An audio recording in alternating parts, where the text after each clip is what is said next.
প্রবাসে যারা আছেন, যারা ব্যাচেলর জীবন যাপন করছেন, যারা পরিবার যাদের সঙ্গে নাই এবং বিবাহিত, তারা তাদের যৌন চাহিদা চরিতার্থ করবার জন্য, যেহেতু এখানে উপায় নাই, তাদের স্ত্রী সঙ্গে নাই, তাদের জন্য কি হস্তমৈথুন করা জায়েজ আছে নাকি না জায়েজ? কোরআনে কারিমে আল্লাহ সুবহানাহু ওয়া তাআলা বলেছেন, ওয়াল্লাযীনা হুম লিফুরুজিহিম হাফিজুন ইল্লা আলা আজওয়াজিহিম আও মা মালাকাত আইমানুহুম ফাইন্নাহুম গায়রু মালুমিন ওয়া ফামান ইবতাগা ওয়ারাআ যালিক ফাউলাইকা হুমুল আদুন। তিনটি আয়াত আল্লাহ তাআলা বলেছেন, কৃতদাসী এবং নিজের স্ত্রী, এই দুই শ্রেণী ছাড়া, এই দুটি ক্ষেত্র ছাড়া অন্য কোনো জায়গা যাদের লজ্জাস্থানকে তারা ব্যবহার করে না, সেই সমস্ত লোকেরা সফল মুমিন, তারা সার্থক মুমিন।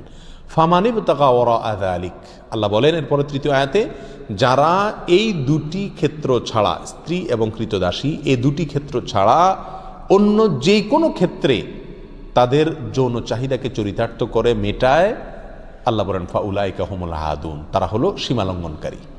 তাহলে এই আয়াতের আলোকে পরিষ্কারভাবে একজন মুমিনের জন্য হস্তমৈথুন করার কোনো অধিকার, কোনো সুযোগ, কোনো অনুমতি ইসলামী শরীয়তে নাই। এটা হারাম এবং কবিরা গুনাহসমূহের মধ্যে থেকে একটি।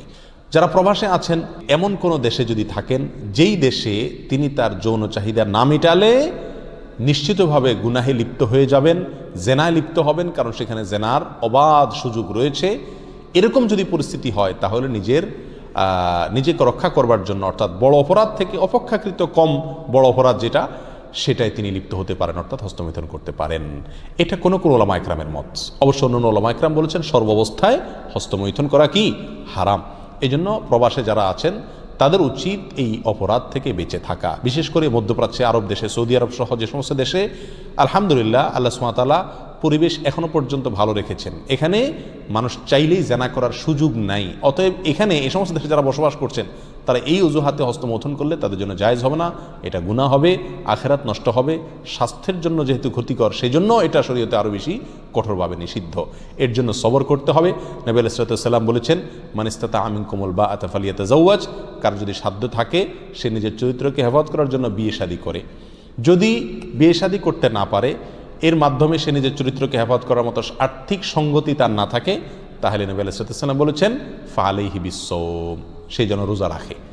যদি রোজা রাখে তাহলে ইনশাআল্লাহ তার যৌন যে উত্তেজনা আছে সেটা প্রশমিত হবে। কিন্তু কোনো অবস্থাতেই হস্তমৈথুনের অনুমতি নাই। শুধুমাত্র কোনো ওলামা ইকরাম অনুমতি দিয়েছেন ওই ব্যক্তির জন্য যে ব্যক্তি এমন কোনো পরিবেশে আছে যে পরিবেশে এটা না করলে তার আর নিজের চরিত্রকে রক্ষা করাবার বা জেনা থেকে বাঁচবার কোনো সুযোগ নাই। আল্লাহ তাআলা আমাদেরকে সবাইকে গুনাহ থেকে বেঁচে থাকার মতো ঈমানি শক্তি নসিব করেন। যদি কেউ এই বদঅভ্যাসে আক্রান্ত হয়ে যায়, তার এই বদঅভ্যাস থেকে মুক্তির একটা অন্যতম উপায় হলো কোনো অবস্থাতে তিনি একাকী থাকবেন না কোথাও। ইনশাআল্লাহ এর মাধ্যমেই আল্লাহ সুবহানাহু ওয়া তাআলা তাকে আশা করা যায় হেফাজত করবেন এবং এই বদঅভ্যাস থেকে তিনি বের হয়ে আসতে পারবেন। আল্লাহ আমাদের সবাইকে হেফাজত করুন।